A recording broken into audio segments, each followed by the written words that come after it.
안녕하세요. 오늘은 천왕문에 대해서 지난 시간에 이어서 천왕문에 대해서 할 수 있도록 하겠습니다. 자, 책과 관련돼서 얘기를 드리면 70페이지 정도에 해당합니다. 70페이지 하면 천왕문에 대한 얘기들이 있고요. 천왕문이라고 하는 거는 지금 도리천 수미산의 중간이에요. 중턱쯤에 해당하는 거고요. 이게 원래는 네 방위를 각각 관장하는 거예요. 그래서 수미산에서 이렇게 약간 돌출된 데가 있고 그 네 방위에 네 명의 천왕이 있어요. 네 명의 천왕이. 그래서 이제 사천왕이라고 하는 거죠. 사천왕 이런 거 얘기 많이 들어보시지 않았어요? 네. 어디서 들어봤을까요? 흔히 이제 뭐 무협소설이라든가 안 그러면 뭐 얘기 나올 때 이제 잘 나가는 사람들 뭐 이렇게 얘기할 때 사천왕 뭐 이런 얘기를 하고 그런 데서 유래된 것 중에 하나가 F4도 뭐 내나 그런 쪽에서 유래가 되는 거예요. 그래서 네 명 거기서 으뜸 네 명 뭐 이렇게 할 때 그래서 이 사천왕들이 직접적인 어떤 실무 담당자라고 할 수 있습니다. 그래서 이 세 개를 각각 네 방위로다가 관장하는 사람들. 그래서 사천왕이 다스리는 영역이 동쪽에 승신주, 전에 잠깐 말씀을 드렸었는데 동쪽에는 승신주, 남쪽에 선부주, 그 다음에 서쪽에 우하주, 북쪽에 구로주. 이래서 저번에 제가 처음쯤에 그런 거를 말씀을 드렸었는데 그래서 이제 승신주 같은 경우는 몸이 굉장히 잘생긴 사람들, 몸짱들이 사는데 남쪽의 선부주는 선부나무라고 인도에는 선부나무가 굉장히 많습니다. 그래서 선부주 또는 발음이 연부나무라고도 해요. 같은 발음이에요. 그러니까 인도 우리식으로 말하면 한 소나무급 정도 되는 뭐 그런 정도의 나무예요. 그래서 그런 나무들이 있는 곳이라는 뜻이고 우하주는 이제 소를 화폐로 쓴다는 데고 북구로주 같은 경우는 굉장히 복지적인 사람이 살기 좋은 뭐 이런데 나중에 저 북구로주에 사는 사람이 우리가 흔히 아는 나반존자라고 들어보셨어요? 삼성각에 가보면 저기 운문사 사리암 나반존자 기도 뭐 이런 거 있잖아요. 그 나반존자가 사는 데가 구로주예요. 구로주. 그래서 우리랑 가까이 있어서 뭔가 기도를 하면 빨리 영험이 있대. 극락에서는 어떨까요? 극락의 기도를 하면 어떨까요? 극락은 우리로부터 10만 원 국토가 떨어질 때 굉장히 멀리 있어요. 극락은 사후세계가 아닙니다. 극락은 사후세계가 아니에요. 우리랑 다른 세계. 그러니까는 뭐 우주로 얘기하면 다른 별 세계 뭐 이런 식으로 생각하시면 돼요. 그래서 죽어서 가는 세계는 아니에요, 원래. 그런데 너무 멀리 떨어져 있기 때문에 거기를 갈 수가 없어요. 그래서 사람들이 죽어서 간다라고 생각을 하는 거예요. 무슨 뜻이냐면 죽어서 다시 태어난다는 뜻이에요. 그러니까는 내가 굉장히 가난한 나라 사람이에요. 그런데 내가 꿈꾸기로는 뭐 프랑스나 이런 데 굉장히 좋은 것 같아요. 그래서 그 나라에 꼭 한번 가보고 싶었는데 갈 수가 없어. 돈이 없으니까. 그런 경우 내가 죽어서 윤회해서 거기서 다시 태어나겠다. 이런 설정이 가능하겠죠. 그래서 그런 식으로 해서 다시 태어난다는 거지 실제로 죽어서 가는 세계는 아니에요. 그래서 극락 같은 데는 너무 멀대요. 너무 멀면 어떻게 돼요? 기도를 하면 어떻게 될까요? 기도를 하면 감흥이 빨리 올까요? 빨리 올까요? 너무 멀리 떨어져 있으면 그쪽에서 아미타 부처님이 반응을 보이셔도 우리가 보내는 시간도 있지 않을까요? 네? 우리가 보내는 시간도 있지 않을까? 물론 딱 그렇게 따질 수는 없는 건데 아무래도 가까운데 그런 얘기 있잖아요. 법보다 주먹이라고. 그게 가까운 게 세다라는 뜻이잖아요. 그래서 제가 농담 삼아 그런 얘기해요. 집에 불 나면 필요한 거는 바닷물이 아니고 집안에 있는 욕조물이 얼마나 많으냐의 문제지 바다가 얼마나 크고 이게 무슨 소용이 있겠어요. 그래서 옛날 사람들은 누가 가까이 있느냐를 봐요. 그래서 가까이 있는 그러한 신앙 대상이 더 영험이 있다라고 생각을 해요. 그래서 남선부주 안에는 대표적으로 누가 있냐면 관세음보살님이 계세요. 그게 보타락가산 그래서 남선부지의 보타락가산에 관세음 보살님에게 기도를 하는 거고, 그다음에 북구로주에 있는 나반존자. 나반존자는 그 사연이 있습니다. 나중에 이제 기회 되면 그 얘기를 또 해드릴 거예요. 그쪽으로 옮겨가게 되는 사연이 있어요. 부처님 당시에 부처님한테 욕 먹고 일종의 반성하면서 지금 그렇게 있는 그런 상황이에요. 그래서 부처님은 원래 제자입니다. 원래 제자. 근데 안 죽고 계속 살아 있어요. 안 죽고 살아있는 사람이 여럿 있습니다. 부처님 아들인 라우라 존자도 아직도 안 죽고 살아 있어요. 어디 있을까? 잘 찾아보세요. 잘 찾아보세요. 그 다음에 이 위에 이 도리천 위쪽으로 가면 도솔천이라고 있어요. 거기에는 이제 미륵보살이 사시는 거예요. 그래서 우리 주변에 있는 이러한 가까이 있는 신앙 대상이 보다 더 유행하는 겁니다. 왜냐하면 아무래도 실무진이 있고 가까이 있으면 더 영험이 있을 거 아니에요? 네. 그렇지 않나요? 어떤 문제가 생겼어요. 집 앞에 하수구가 막혔어요. 대통령한테 얘기하는 게 빠를까요? 안 그러면 구청에 가서 어떻게 저렇게 신고를 하는 게 빠를까요? 뭐 그런 거라고 보시면 돼요. 그리고 우리 세계를 담당할 수 있는 이러한 왕들은 이 사천왕이에요. 사천왕이 4군데를 담당하는 거고, 우리는 남선부주가 원래 이쪽에 있습니다. 그냥 그림상으로만 동서남북으로 그리면서 이렇게 그려놓은 거죠. 여기 밑에 있어요. 그래서 그쪽을 관장하는 이러한 사천왕도 있고, 그렇게 해서 4방위로 원래 있습니다. 그 4방위를 나타내는 게, 4방위의 신들을 나타내는 게 천왕문. 뭐 이렇게 다 절마다, 큰 절마다 다 있습니다. 일주문, 천왕문 이렇게 다 있고, 뭐 들어가 보면 원래는 사천왕 같은 경우가 이렇게 4방위에 있어야 돼요. 맨 위쪽에 이렇게 보이십니까? 네. 이렇게 이제 문관 형식으로 나타나는 이런 분들은 보살이고 이렇게 머리 깎은 분들은 이게 스님입니다. 누가 센지 불화는 보면 바로 알 수 있어요. 등치가 크면 셉니다. 진짜예요, 진짜. 옛날 사람들은 문맹이 많고 어느 게 중요한지를 잘 몰라요. 그래서 가운데 위치하고 크면 셉니다. 실제로 그런 거예요. 그래서 돈도 마찬가지예요. 돈도 액수가 크면 지폐 크기가 커요. 그래서 그걸 큰 돈이라는 표현이 지금까지 남아 있는 거예요. 그리고 문맹률이 높을수록 크기 차이가 더 심했어요. 여러분들 어렸을 때 생각해 보세요. 돈 크기 차이가 훨씬 심했어요. 100원짜리, 1원짜리도 있었잖아요. 그런 거 보면 크기 차이가 막 웃기지도 않게, 지금으로 말하면 지갑에 넣으면 창피할 정도로 차이가 컸었어요. 그러지 않아요? 그랬었어요. 그리고 돈 크기 차이가 적은 나라일수록 문맹률이 낮은 겁니다.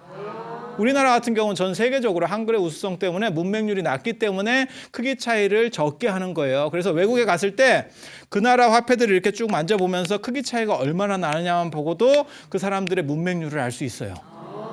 진짜. 중국 같은 데 가보고, 그 다음에 뭐 인도 가보고, 일본 가보고, 미국 가보세요. 제 말대로입니다. 딱 그렇게 돼 있습니다. 그래서 그런 게 있는 거고, 이렇게 4방위에 이렇게 있어야 돼요. 그러니까 가장 큰 거는 부처님이죠, 지금. 가장 큰 분은 부처님, 자리를 많이 차지하죠. 그렇게 보면 되고, 그 다음에 보살님들이 이렇게 큰 위치를 차지하게 되는 거고, 그 다음에 이쪽엔 제석천, 이쪽엔 범천, 그 다음에 그 밑에 사천왕. 사천왕들 같은 경우는 우락부락하게 이렇게 뭔가 이렇게 산적같이 이렇게 막 생기지 않았어요? 그렇잖아요. 왜?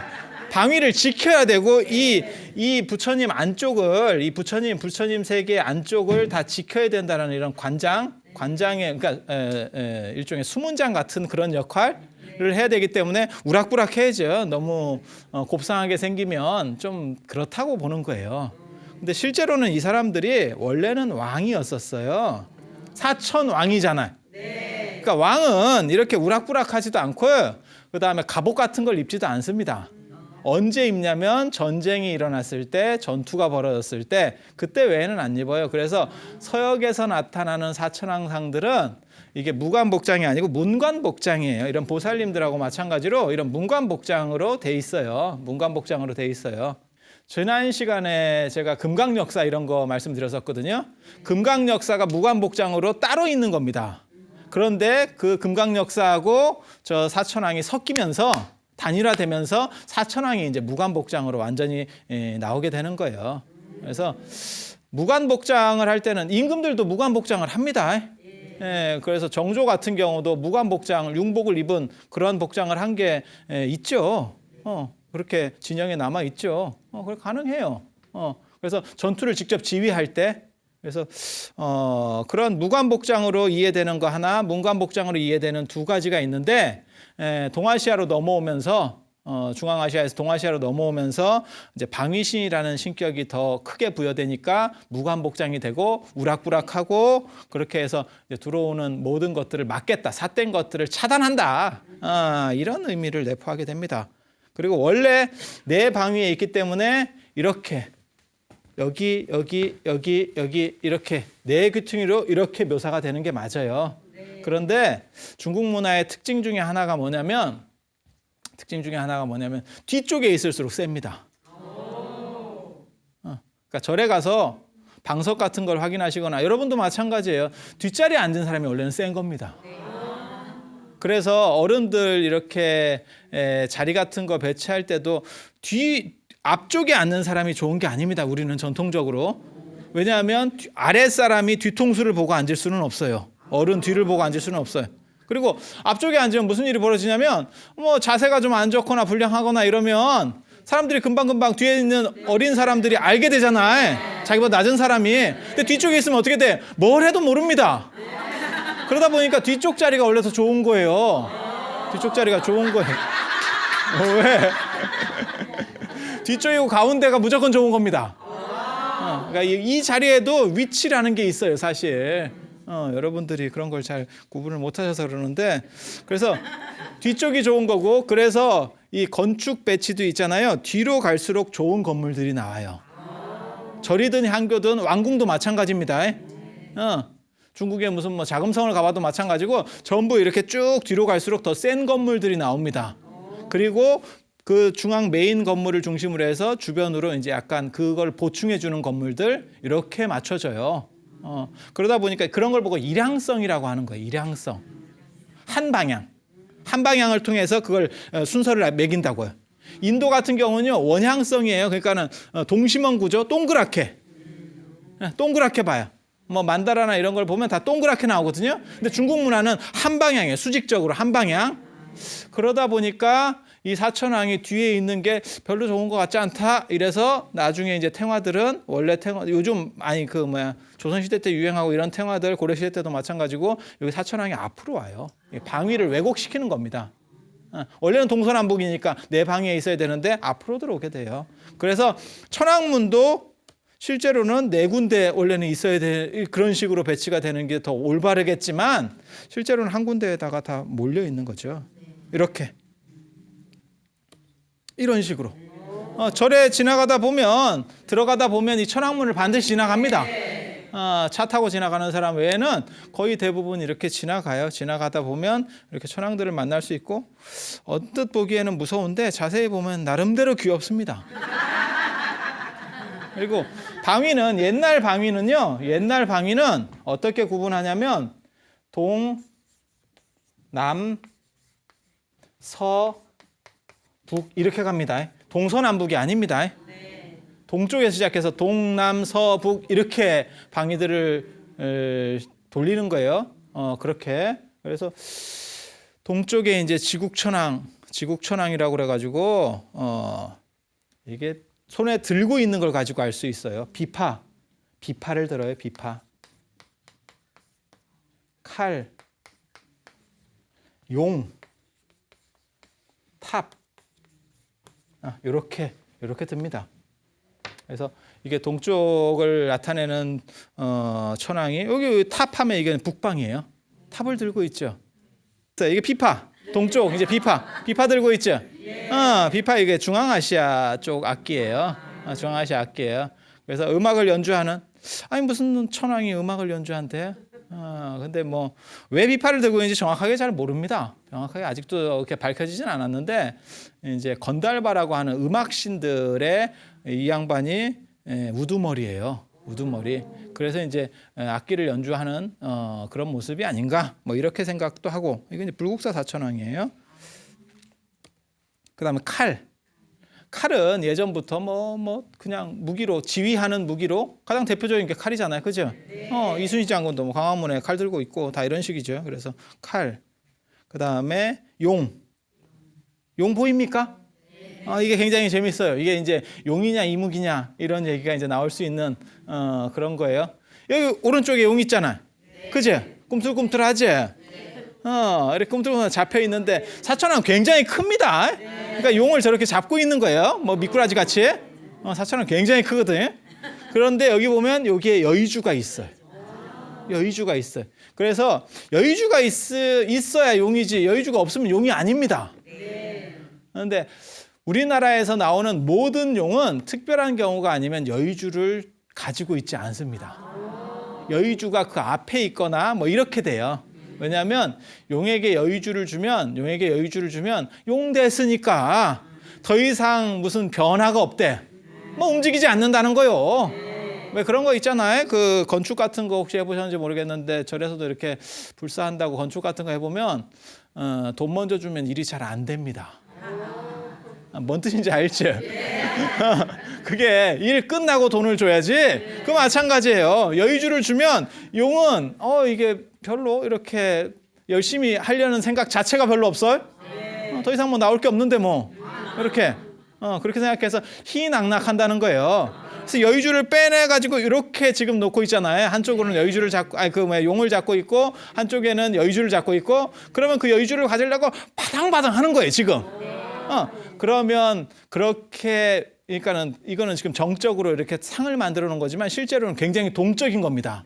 끊임없이 바닥거리고 있는 거죠. 그렇게 해서 용이 여의주를 다투면 어떻게 되냐면 구름이 생기고 구름이 생기면 변화가 있다는 거예요. 그래서 끊임없이 변화할 수 있는 그런 기상 뭐 그런 걸 나타냅니다. 그래서 동아시아 문화는 특히 중국 문화 같은 경우 우리도 마찬가지입니다. 뭔가 이렇게 안정된 걸 별로 좋아하지 않아요. 조금 부족한 거. 그래서 주역에서도 미제, 아직 미결된 거가 좋은 거라고 하는 거고 기제, 완성된 거는 좋은 게 아니에요. 왜? 완성되면 그 다음에 줄어들거든. 그래서 그런 거 있잖아요. 예전에 삼국유사에 보면 그런 얘기가 있어요. 백제가 망할 때 점괘를 딱 이렇게 점을 치니까 뭐라고 나오냐면 백제는 만월과 같고 신라는 신월과 같다, 이런 점괘가 나와요. 백제는 만월이면 보름달과 같고 신라는 신월, 초승달과 같대. 그렇게 하니까 그럼 백제가 이긴다라고 생각을 했다는 거예요.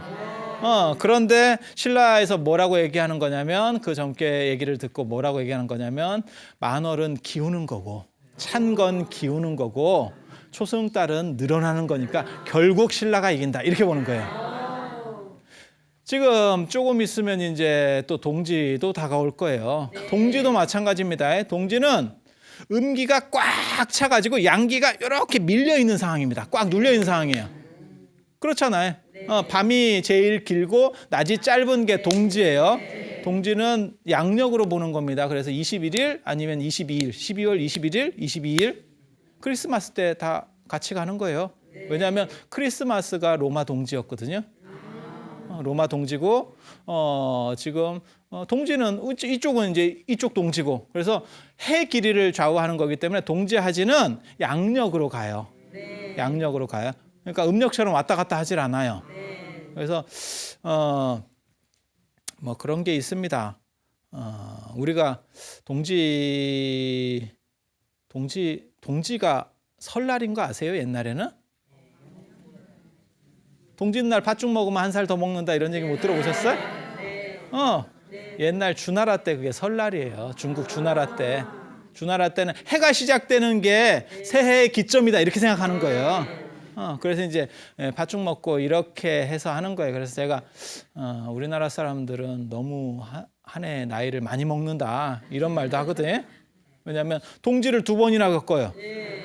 우리 동지 겪지, 그다음에 크리스마스도 그 로마 동지. 왜 날짜가 다르냐면 서로 위치가 다르기 때문에 그래요. 지구 위에서 위치가 다르기 때문에 날짜가 조금 차이가 나는 겁니다. 예수 생일이 언제인지 모릅니다. 예수는 실존 인물인지 알 수가 없어요. 그래서 나중에 기독교 쪽에서 이제 로마 쪽에서 국교화되면서 예수의 생일을 그냥 그 당시 동지는 축제일입니다. 전 세계적으로 가장 많은 신앙이 불신앙하고 태양신앙이에요. 태양신앙. 그래서 태양의 축제일이라고 할 수 있는 동지, 다시 태양이 부활한다고 생각을 하는 거예요. 태양이 음에 눌렸다가 음기에 눌렸다가 부활한다고 생각하는 거예요. 그래서 그거를 이제 예수 부활과 연결시켜서 기독교의 그러니까 예수가 태어난 날로 정하는 뭐 그런 겁니다.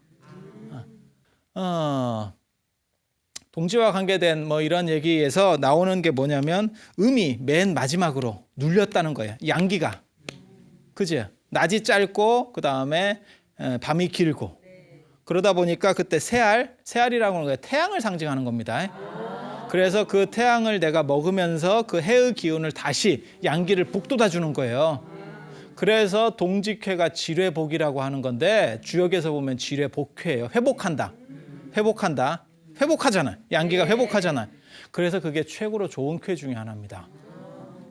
언뜻 생각하기에는 양기가 많은 게 좋은 거 아닙니까? 라고 생각하지만 중국 문화는 그렇게 생각 안 해요. 음기가 끝까지 눌렸어도 그것이 다시 회복되고 발전하는 기상이 있으니까. 그게 굉장히 좋다는 거예요.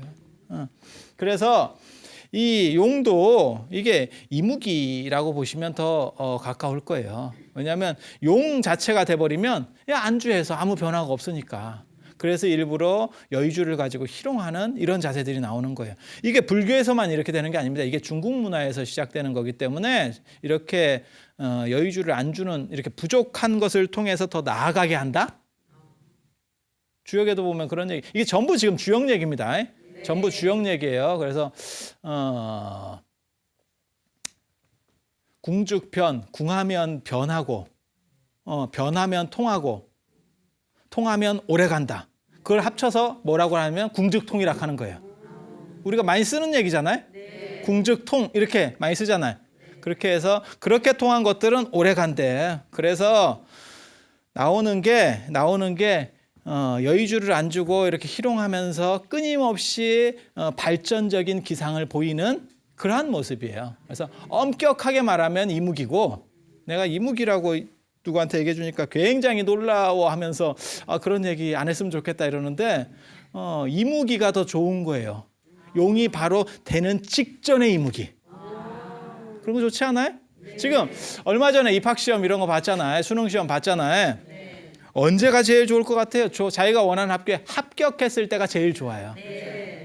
그 통지 받고 학교 가려고 할 때. 가보면 또 별게 아닙니다. 막상 얻으려고 할 때 말 때 이렇게 해서 딱 그게 결정될 때가 그게 기분이 좋은 거지. 제일 좋은 거지. 딱 결정 나가지고 한 1년 정도라도 학교 다녀보잖아요. 생각보다 별로입니다. 자기가 원하던 학교를 가져도. 그리고 이런 용 얘기도 이게 여기서만 나오는 게 아니에요. 여기서만 나오는 게 아니고 우리가 비석 위에도 그게 밑에는 귀부 위에는 이수라 그러거든요. 이무기. 근데 거기에도 가운데 용이 하나 있어요. 그래서 이무기들이 여의주를 다투는, 중간에 여의주가 있죠. 그래서 여의주를 다투는 그러한 형상으로 돼요. 그래서 그런 걸 보고 이제 그림으로 하면 운용도라고 그러는 거예요. 용이 움직이면 구름이 따른대. 용이 움직이면 구름이 따르고 호랑이가 움직이면 바람이 따른다. 운종용, 풍종호 이렇게 얘기하는 거거든요. 다 주역에 나오는 얘기입니다. 그리고 인도용 같은 경우는 이 여의주를 원래는 어디다 갖고 있냐면 중국 용은 입에다 물고 있잖아요. 인도용은 머리 위에 상투에다가 올려놔요. 굉장히 재밌다고. 용이 상투를 틀어가지고 이 상투 속에 여의주를 넣어놔. 생각만 해도 재밌지 않아요? 용이 이렇게 혼자 상투 틀고 있다고 생각을 하면 이게 되게 재밌어요. 되게 재밌어. 그런데 그런 입 위에도 올려놓고 이런 여의주를 여러 군데 놓는 게 불국사 대웅전에 가면 이 주변으로 해서 그 처마 밑으로 용들이 쭉 있는데 거기에 물고기 문 용도 있고 별 용들이 다 있어요. 거기에 보면 그런 용도 좀 나옵니다. 뭐 똑같이 머리 위에 올리진 않는데, 근데 머리 위에 왜 올리냐면 이게 재밌어요. 인도 사람들은 임금도 머리 위에 구슬을 놓습니다. 그걸 계주라 그러는 거예요. 상투를 들고 그 안에다가. 이게 중국 사람들은 배 중심이고 생각이 배를 중심으로 하고요. 인도 사람들은 머리를 중심으로 생각해요. 지금 여러분들이 머리가 생각의 중심이라고 하는 거는 그게 서양식으로 바뀐 겁니다. 우리 원래는 배 중심입니다. 그 제가 예전에 그런 얘기 해드렸었는데 여러분 기억 안 나실 거예요. 우리는 배 중심이라고 생각했기 때문에 전설의 고향에서 목이 잘리게 되면 귀신이 목 없는 귀신이 나온다고. 머리만 있는 귀신이 나오는 게 아니고 목 없는 귀신이 나온다고. 그러니까 자기가 잘라보면 어디가 핵심인지를 알 수 있어요. 이렇게 잘리면 있잖아요. 이렇게 잘려서 죽으면 밑에가 나옵니다. 귀신으로. 아니, 우리 전설에는 그건 뭐 지금 나온다는 얘기가 아니고 머리가 중심이면 머리만 나와야겠지. 그런 거예요. 그래서 단전옥 같은 데는 단전이 이 하복부에 있는 거예요. 그렇게 되는 거예요. 그래서 이게 중심을 여기로 보는 거예요. 그런데 인도 사람들은 머리라고 봤거든요. 그리고 이 머리를 밝혀주는 게 혈자리로 말하면 맨 위에 이렇게 보면 백회혈이라고 있습니다. 백회혈. 이게 이제 어렸을 때 아기들 보면 이렇게 숨뛰는 것 같은데 위쪽에 있어요. 약간 여기도 덜 야문 데거든요. 그렇게 돼 있는데 그러니까 굉장히 중요합니다. 100가지가 다 모인다 그래서 백회혈이에요. 그래서 뭐 마음에 안 드는 사람이 있거나 뭐 술 먹고 자꾸 늦게 와서 자고 이러면 여기를 당수로다가 딱 때리면 사람이 기절합니다. 원래 그런 거예요. 아이 급소예요. 굉장히 중요한 급소예요. 가운데 백회열. 그런데 인도 사람들은 어떻게 생각하냐면 그 위에다가 아주 좋은 구슬, 그러니까 보석 같은 거를 그런 거를 갖다가 이 위에다가 이렇게 상투를 틀고 위에다 넣어놓으면 그 좋은 기운이 온몸을 쫙 흘러내려간다. 이거는 상당히 그럴듯해요. 왜냐하면 베개 같은 데 봐도 뭐가 나오냐면 그 예전에 그 신선되는 그런 책들 이렇게 보면 베개가 약초 같은 걸 이렇게 쫙 넣어가지고 베개를 만들면 그걸 베고 자는 사람이 머리가 가볍다는 얘기가 나와요. 그러니까 몸이 가볍다는 뜻이 아니고 정신이 훨씬 개운하다. 가능할 것 같지 않아요? 그래서 그렇게 상품화해서 파는 것도 있습니다. 파는 물건도 있어요. 있어. 그런 식으로 하는데 그러한 옛날 사람들은 그 기운이 결정된 거, 딱 뭉친 거를 보석이라고 생각했다고.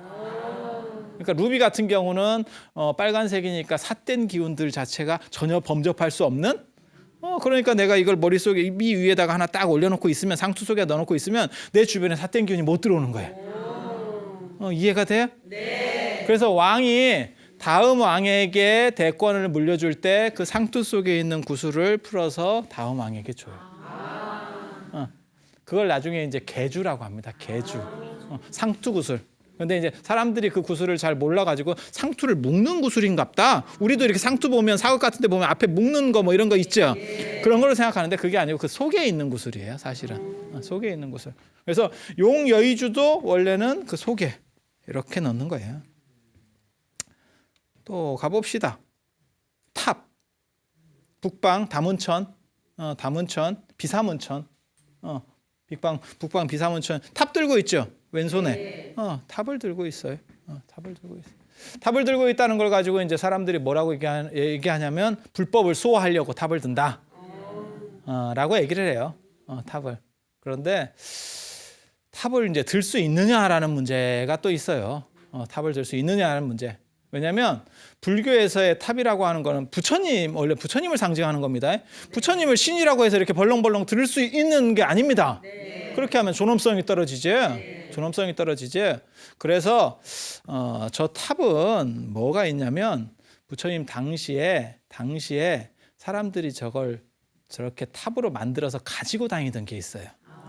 부처님 당시에 뭘 하는 거냐면 머리카락 같은 거, 손톱, 부처님 손톱이나 머리카락 같은 거를 이렇게 지니고 다녀요. 그게 호신부입니다. 호신부. 그런 걸 가지고 다니면 전쟁터에 나가면 승리를 하고 장사 같은 걸 하는 사람은 대박이 난대. 그래서 이 북방 비사문천이 저 탑을 들고 있는 거는 전쟁에서 승리한다 이런 의미를 내포해요. 근데 사람들이 이제 그 내용들을 잘 몰랐기 때문에 저 탑 드는 것만 보고 불법을 수호하기 위해서 탑을 드는갑다 이렇게 생각을 해요. 그런데 그런 내용은 아닙니다. 원래는 그런 내용은 아니에요. 그래서 이게 사천왕과 관계된 굉장히 중요한 내용이에요. 이렇게 탑을 들고 전쟁에 나가는 이러한 모습으로 전쟁에 나가는 이러한 모습으로 하고 있는 거고, 무관복장을 한다는 게 지금 전쟁에 나간다는 얘기예요. 나간다는 얘기고, 또 뭐가 있냐면 이 사천왕 중에서 이 두목이 리더가 이 북방 비사문천입니다. 되게 재밌지 않아요? 보통 리더가 되려면 방위상으로 봤을 때는 동방이거나 남방이 리더가 돼요. 왜냐하면 우리가 좋아하는 방위 생각하면 보통 일반 집도 지금도 남아있는 게 남향집이라는 개념이 있잖아요. 남쪽을 더 우선시해줘요. 이게 중국 문화의 특징이거든요. 왜냐하면 햇빛이 좀 일조량이 적기 때문에 이게 추우니까 남향 선호를 한다고. 남향을 선호한다고. 그리고 인도 같은 경우는 더우니까 동향을 선호해요. 남향은 더우니까 동향 쪽으로. 그래서 농사는 지어야 되고 하니까 해 뜨는 동쪽 숭배 대상이 되는 거예요. 근데 북쪽은 딱 봐도 이미지가 별로 안 좋잖아. 그렇지 않아요? 문도 없어요. 문도. 가만히 생각해봐. 동대문, 서대문, 남대문에 있어도 북대문 못 들어봤지? 문이 있긴 있어요. 동대문에 동쪽에 흥인지문, 남쪽에 숭례문, 서쪽에 도니문, 그 다음에 북쪽에 원래 숙정문이라고 있는데 이 문은 만들기만 하지 원래 출입은 안 합니다. 일반적 출입은 안 해요. 그렇게 가는 거예요. 왜? 불길하니까. 북방은 뭘 나타내는 거냐면 죽음 이런 걸 나타내요. 그러다 보니까 별로 안 좋아한다고. 그런데 여기서는 리더가 북쪽이라니까. 재밌지? 네. 이유가 뭐냐면 인도 지도를 생각해 보시면 인도 북쪽에는 히말라야가 있어요. 히말라야 숭배라고 생각하시면 돼요. 히말라야가 그게 완전히 미지의 땅이고 그게 전설과 신화가 얽혀 있는 땅들이에요. 그래서 거기 신들이 산다는 등 오만 얘기들이 있거든요. 그런 얘기들 때문에 북방 숭배가 나타나는 거예요. 인도에서는 특이하게도.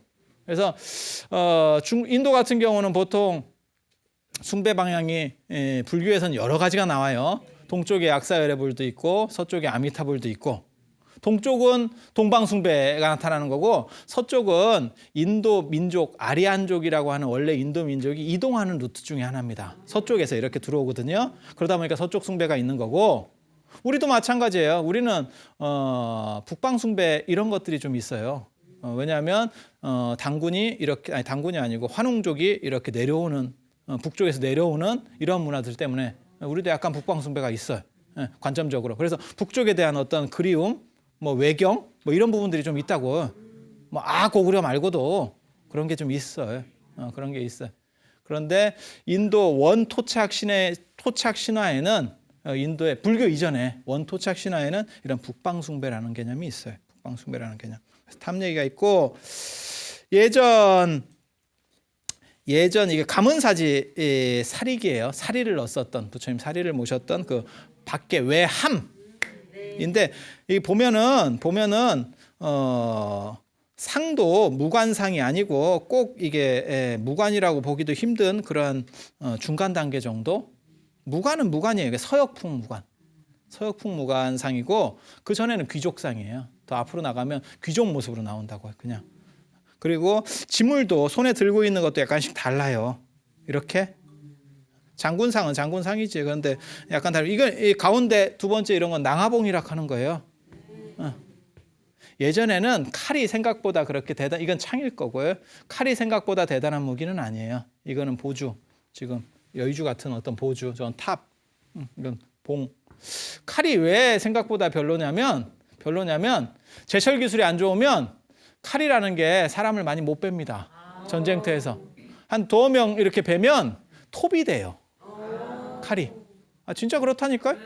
사람 살이 쑥쑥 들어가는 줄 아세요?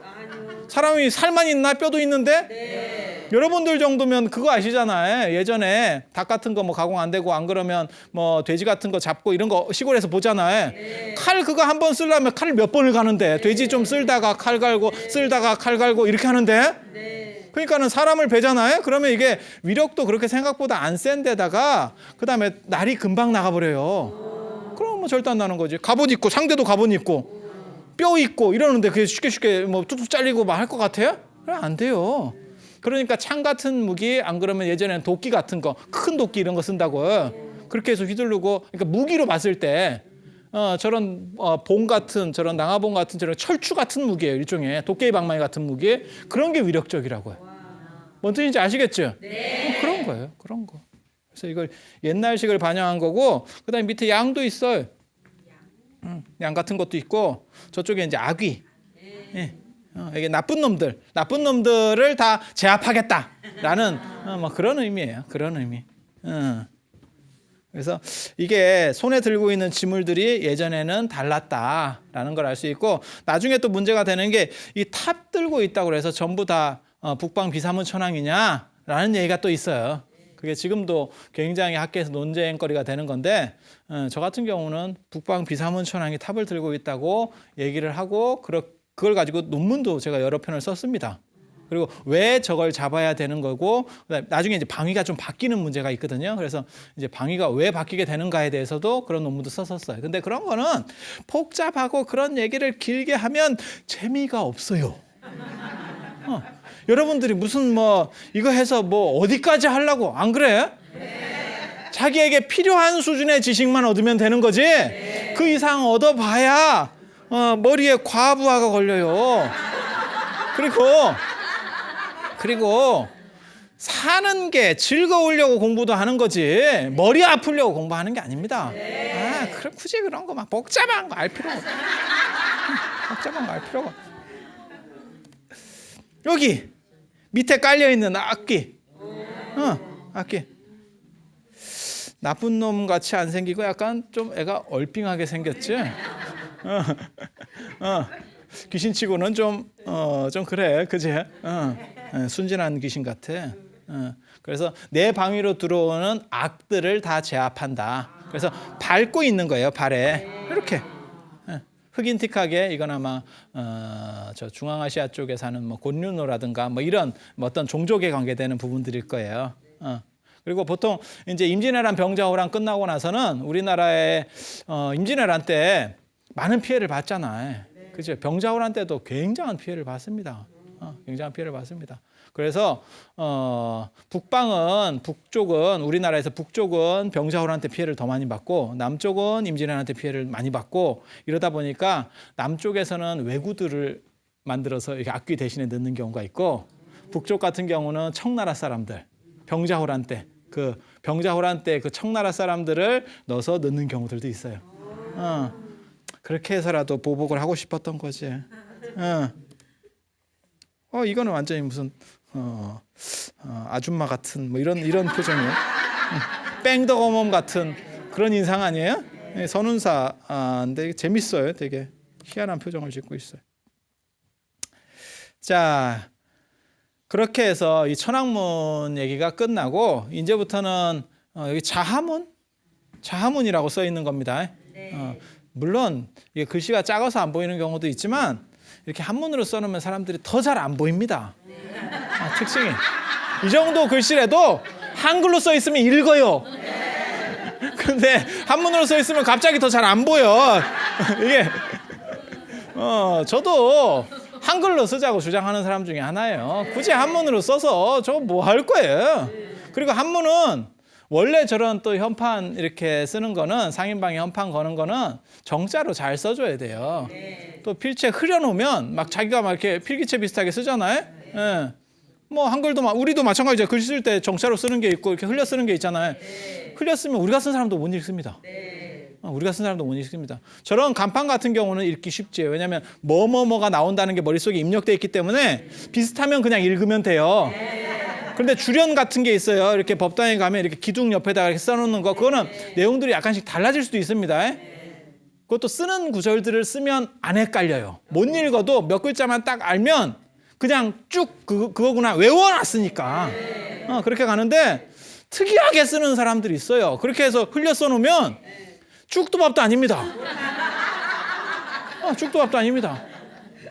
더 이제 힘든 거는 우리 같은 사람은 그런 걸 잘할 거라고 생각하니까 물어본다는 거지.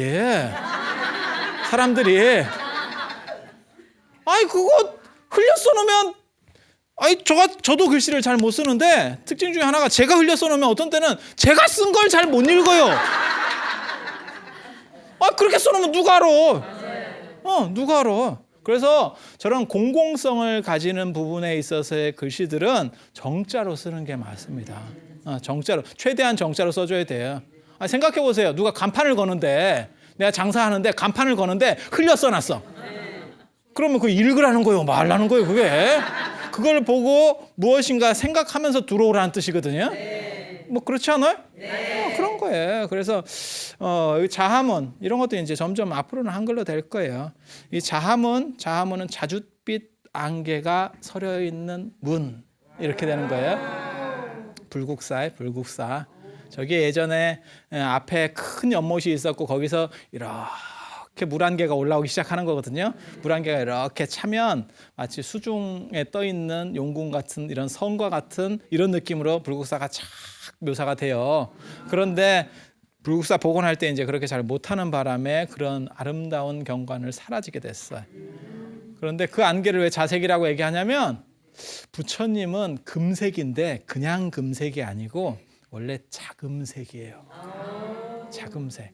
그래서 그 안에 부처님이 계시다는 뜻으로 자하문이라고 하는 거예요. 그리고 여기서부터가 해탈문이고 저 자하문부터가 여기예요. 이제 여기에 해당하는 거예요. 우리가 이만큼이 올라온 겁니다. 여기서 해당하는 거고 이 안에 부처님이 계신다는 뜻이에요. 그래서 그와 관계된 이 부처님과 관계된 그러한 얘기들 거기에 아주 기가 막힌 얘기들이 있습니다. 그 기가 막힌 얘기들 궁금해요? 네. 궁금하면 원래 500원인데. 그거 다음 시간에 할 수 있도록 하겠습니다. 자, 고맙습니다.